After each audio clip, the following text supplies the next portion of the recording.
up to the 30, the 20, 10, 5, Torrey Horton back to the end zone. 48-yard play. Guess who? Body up the middle, making another move to the outside. 15, 10, end zone again. Keeps it. Nice move by Brown. He's got space. He's got 6.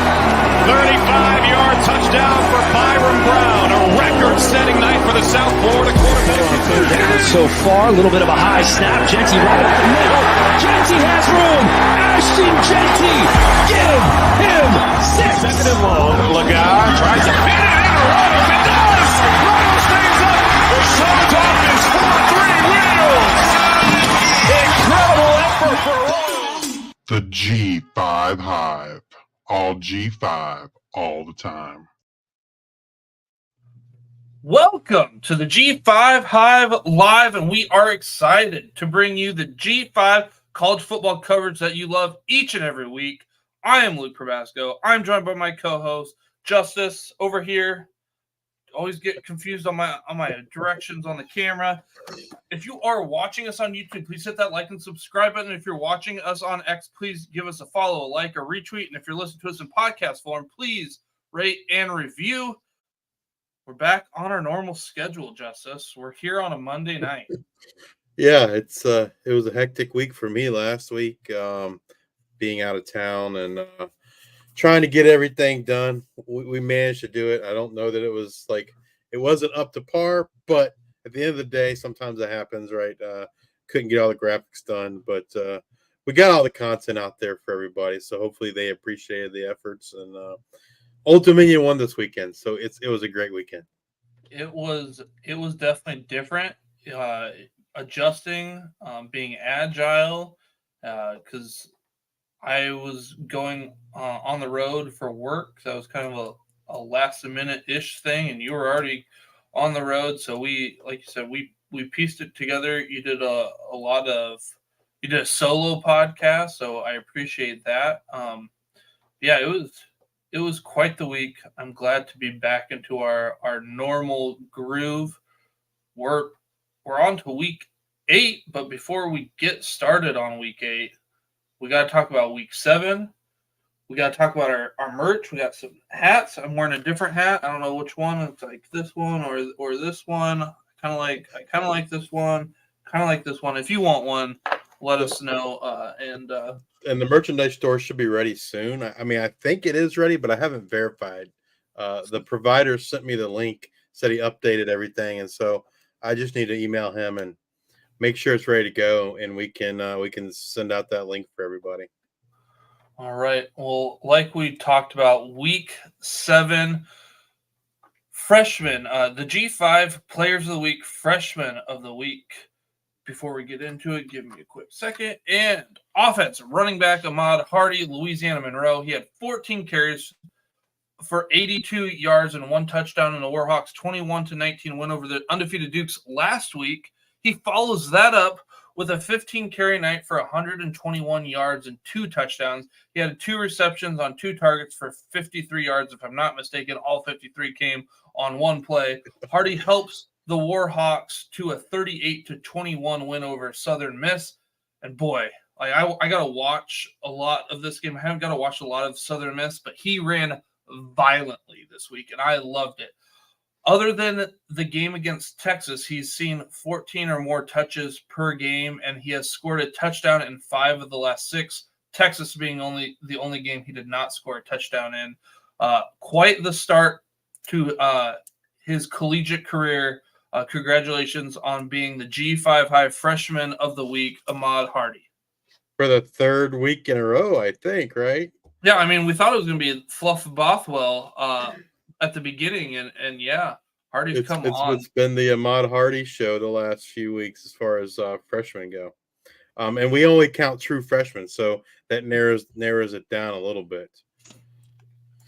All right, the freshman defensive player of the week, defensive end Jawan Campbell from Jacksonville State. Jawan had 4 tackles, 3 solos, 1 sack, 2.5 tackles for loss, a forced fumble, and a safety to lead the Gamecocks to victory over New Mexico State in Week 7. Juwan's forced fumble led to 7 points for the Gamecocks. So you add that to the safety, he accounted for 9 points for Jacksonville State. Juwan chose Jacksonville State over offers from Cincinnati and Miami, Ohio. He attended Walton High School in Florida, where he led his team to an 11-1 record and a district championship in 2023 as a senior. Also, during his senior year, he had 99 tackles, 6 tackles for loss, 6.5 sacks, 1 interception, 4 forced fumbles, and a blocked field goal. Congrats to Juwan Campbell making an impact as a freshman on that defensive line for the Gamecocks. All right. And then my player of the week is none other than quarterback Bryson Daly out of Army. He went 3 for 7 for 102 yards and 1 touchdown in the air. However, he did most of his damage on the ground, where he had 12 carries for 136 yards and 4 touchdowns. He helped propel the Black Knights to a 44-10 win over UAB. They did not need all 5 of those touchdowns to beat UAB this week, but it sure looks good on paper. And man, he has had quite the season, and we will get into it later. But finally, the AP Top 25 getting some Army and Navy into the top 25. All right, so for my offensive player of the week, it's wide receiver Krishan McCray from Kent State. In MAC conference play the last 2 weeks, we have seen big play McCray, as they call him, on full display. He went absolute bonkers this past week, caught 8 balls for 213 yards and 3 touchdowns to lead that Golden Flash offense in week 7. And I can't wait to see him continue his tear on midweek action starting up here soon. Congrats, Krishan. All right, so my defensive player of the week, linebacker Travion Barnes, Florida International. He's been a huge positive for FIU this season after the retirement of Reggie Peterson. Travion had 16 tackles, 7 solos, 2 sacks, 3 tackles for loss, and a fumble recovery to lead the Panthers defense in week 7. With that retirement of Peterson, Travion has stepped up in a big way for the Panthers, stepping into that middle linebacker role, and he has certainly filled those vacant shoes, and we're seeing a star be born before our eyes. So congrats, Travion. All right, and we've seen him before. Here he is again, linebacker Jackson Woodard out of UNLV. I mean, what did this guy do on Friday night? I'm not sure if you got to watch any of the game justice, but he had 12 total tackles. 4 of those were solo. He had a half a tackle for loss. He added 3 pass deflections. He had a fumble recovery. He had 2 INTs. UNLV wins 50-34 over Utah State. If the NFL scouts didn't know the name Jackson Woodard, they should be at this point. A heck of a game. He's had a heck of a season, and UNLV gets another win. All right, let's get on over to our news and notes. Congrats to the players of the week, and kind of start off what you kind of already led us to there, Luke, and that's the G5 in the AP Top 25 poll. Boise State is the top rated G5. They move up 2 spots up to number 15 from number 17 after their win over Hawaii this week. And as you mentioned, Army and Navy make their debut in the top 25. Army comes in at number 23 and Navy comes in at number 25. And this is the first time since 1960 that both Army and Navy have been ranked at the same time. Love to see the love for the G5. I mean, I think it's about 2 weeks too late. I get it. Maybe some other teams had to lose, but I feel like they should have been in it last week. Kind of weird in the sense like you don't have them in last week, but then Navy has a bye this last week and they jump in. So like, I get it. Some teams had to lose, but I don't know. I can't remember how many votes that they were receiving last week. That I'm like, okay, I don't really know what they did to jump in. They should have probably been in there the week before. And I've been a proponent of saying that Army, I just like Army's defense right now a little bit better than Navy's. But yeah, I would have Army ahead of Navy, just like the AP voters do. Well, it was kind of a weird week, like you said. Navy, moving in despite having a bye, and then you look at the others receiving votes, and there was only 2 G5s, and they don't have very many votes. Liberty with 2 votes would have been number 38, and UNLV with only 1 vote, we'd be number 39. Like, I'm not super shocked by the Liberty only getting 2 votes, but the UNLV getting 1 vote really shocks me. Especially with how many votes they had been getting throughout. Well, and they were in the top 25, right? And they lose in overtime to Syracuse, and that kind of dropped them out. But yeah, that surprises me that UNLV is only getting 1 vote, because I feel, and it's kind of a great segue into the next topic, and that's the Hero Sports G5 top 25 poll. Like, we feel that UNLV is the second best team in the G5. And so I don't know. I feel like they should be getting more votes at this point. Obviously, the AP poll is a lot about record, right? But I think, at the end of the day, UNLV feels like the second best team in the G5. So if you're watching us on YouTube, we have the Hero Sports G5 top 25 poll. That's through 7 weeks, so it's the week 8 poll.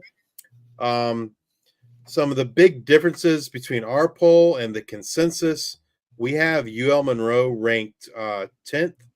The consensus poll has a number 14th, and we do not have Texas State in our top 10. We have Texas State coming in at number 11. Our top 10 votes this week: we had Boise State at number 1, UNLV 2, Tulane 3, Memphis 4, Liberty 5, Army 6, Navy 7, Sam Houston 8, James Madison 9, and UL Monroe 10. And it pretty much kind of falls in line for the most part with what the consensus had, other than Texas State and UL Monroe. We had we have Sam Houston and JMU swapped in our order, but yeah, the other, I guess, big differences is we ranked South Alabama, Bowling Green, Miami of Ohio, and Eastern Michigan, but we did not rank Buffalo, Marshall, Colorado State, and Connecticut. Now, I mean, those in both cases, those were the bottom 5 teams. So I feel like there's a lot of subjectivity, especially when you get down that far into the rankings. We really like South Alabama. We'll see what they're going to do this week. That's probably the biggest outlier for us. I think we have them like somewhere between 15 and 20. I don't remember exactly off the top of my head. And I'm trying to remember who Buffalo had. Like, did they have UConn 2 weeks ago, or was it a bye 2 weeks? Well, they beat Northern Illinois, and then they beat Toledo. So two of the top MAC teams. Because then they but they had a stinker in between there. I don't remember who it was they played, but yeah, it wasn't a great game for the Bulls. And then Colorado State in at 23. That team's going to look a little bit different in the wide receiver room. We'll get to that a little bit later.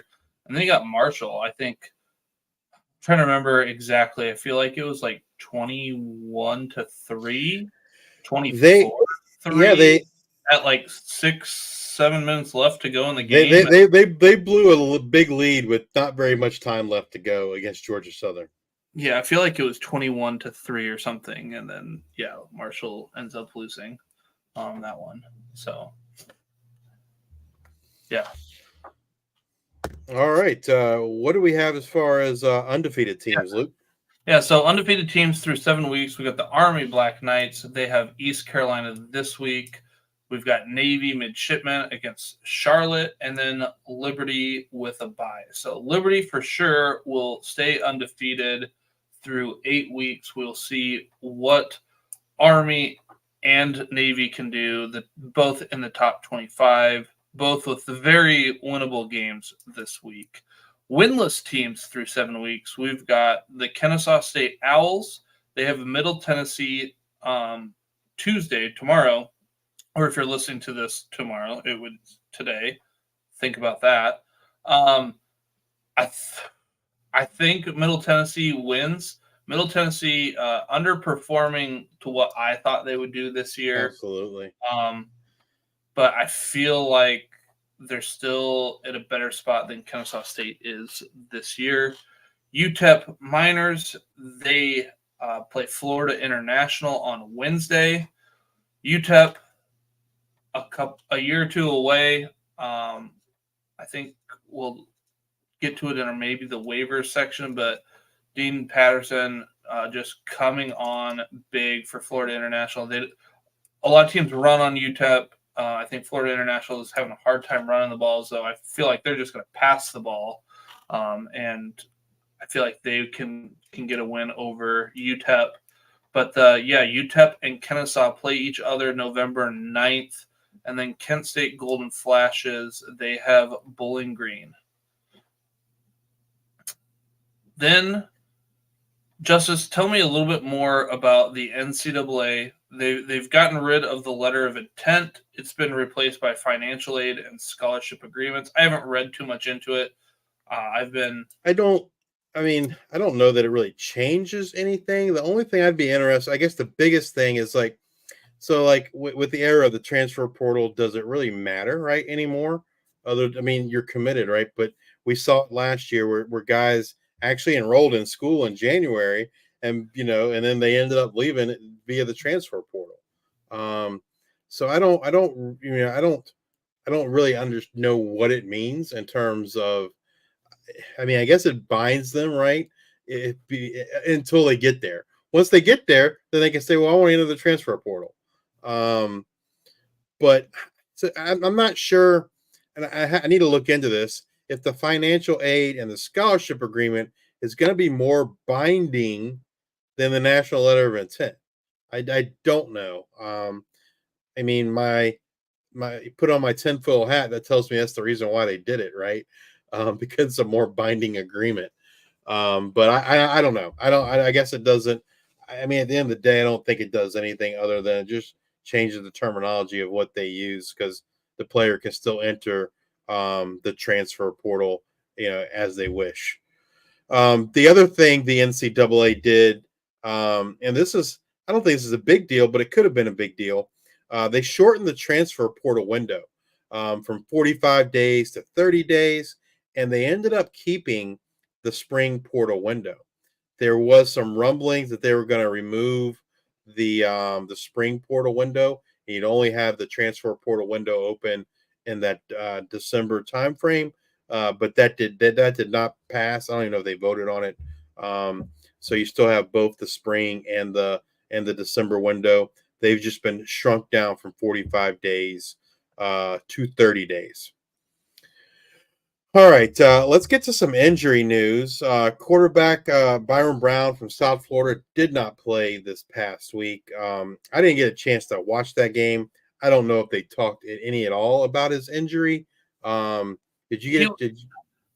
He was on crutches, and I am under the impression that he might be done for the season. I don't know if he plays at all this season. I think they keep downplaying it, saying like, oh, he's like day to day or week to week, but it doesn't. Day to day is week to week. Week to week is month to month. Month to month is you might not even play. I don't know. Coaches are hard to get information from, but I feel pretty comfortable that I feel pretty good. We're not going to see Byron Brown, which I'm trying to remember the quarterback that you really like out of South. I like Israel Carter, but he didn't play. It was Bryce Archie. Yeah, he didn't get any play. I thought we were going to see him. So maybe we get to see a little bit of Carter at some point this year. At least I hope. I was watching the game when he got injured, and to me, I would say, my untrained eye, at the very least, it looked like a high ankle sprain. He got rolled up on is what happened. I don't think it was like a knee or anything. To me, it looked more like an ankle. But yeah, Bryce Archie played this week. Did not, in my opinion, impress. They only put up 3 points against Memphis. I would love to see Israel Carter get some playing time. I feel like their season wasn't good before Byron Brown got injured, and so love to see Israel Carter get some run for the Bulls.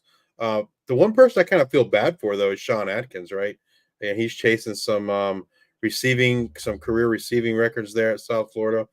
So hopefully this doesn't hamper his ability to get some of those records. He definitely has Running. been playing as, obviously the quality of targets are a little bit different right now. Running back Antario Brown, Northern Illinois, did not play this week. We haven't seen or heard anything on his injury. They're pretty tight-lipped. Maybe we'll hear some news tomorrow when they have their head coach has his press conference. And so stay tuned to that for Antario Brown. I think we need to get the people. There's people that do this for NFL of like the coach speak index, I believe. So we should probably get them on there because the coach will address the media tomorrow, and it will say something of like he's working hard to get back onto the field of play, which is what he was last week. So Gavin Williams played in his absence, transfer from University of Iowa, and has played pretty well. I kind of anticipate to keep seeing him until we don't.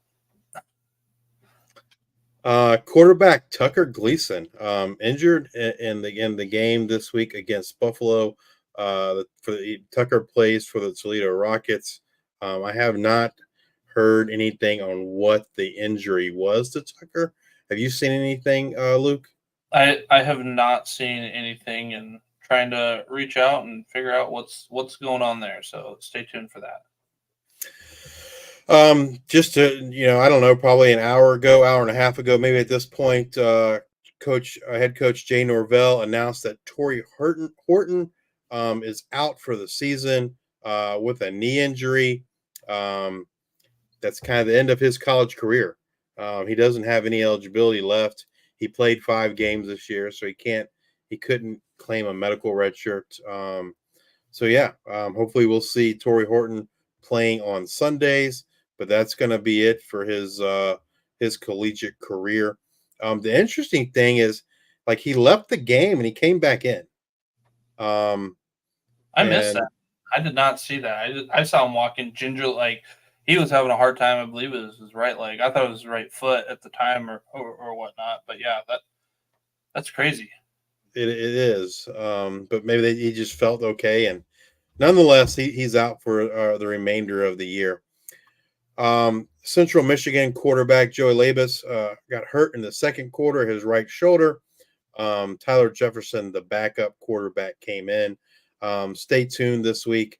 The MAC does have availability reports. I forget the time when they come out. I believe it's some predetermined time, like maybe 90 minutes before game time. So pay attention to that MAC availability report to see what Joey Labus is, what they list him as. Quarterback Goose Crowder missed the most recent game with a shoulder injury. He's missed a few games on and off. He missed some games, came back, injured the shoulder again. And supposedly he is going to be a game time decision for this week's game against South Alabama, which is tomorrow night. So pay attention to Twitter if you're concerned about who's going to start there for the Troy Trojans. And I'm sure we'll get some reports as far as who's warming up. Is Tucker Gilchrist taking the snaps with the ones, or is Goose Crowder out there warming up? If Goose doesn't play, I expect Tucker Gilchrist to most likely be the starter for the Trojans. Running back Malik Sherrod, Fresno State, did not play. Look for Elijah Gilliam to kind of step up in his absence, like we saw this past week. Saw the same thing last year. Have you heard anything on when we might expect Malik Sherrod back, Luke? I think it's going to be a little bit of time. So like I said, I feel like Gilliam step up. They've got Nevada this week, and I kind of anticipate probably a multi-week absence. It's hard to get information out of Fresno State reading between the lines, but he was out for a game.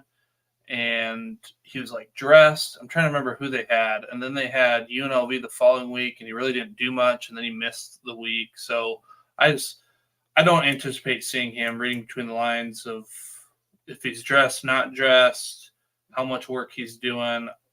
I just don't think he's right yet, and I feel like Fresno State has the opportunity to have him get healthy for the end of the year, and Gilliam's done well this year and last year on his absence.